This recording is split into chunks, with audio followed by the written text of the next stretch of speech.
நீங்கள் தோக்கணும், நீங்கள் வாழ்க்கையில் வந்து விழணும் அப்படின்னு நினைக்கிற மக்கள் இருப்பாங்க இல்லையா? பல மக்கள் இருக்காங்க வாழ்க்கையில்.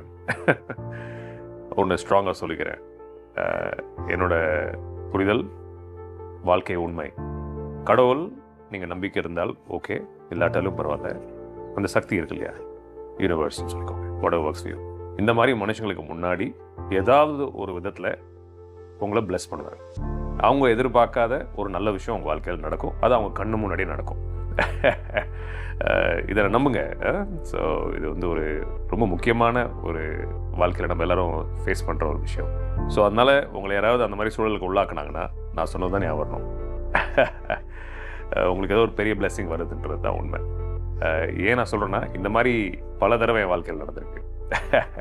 இன்ஃபேக்ட் நிறைய நல்ல விஷயங்கள் என் வாழ்க்கையில் நடந்தது வந்து இந்த மாதிரி மக்களால் தான். நான் நல்லா இருக்கக்கூடாதுன்னு நினச்சவங்களோ இல்லை இந்த மாதிரி சூழலுக்கு என்ன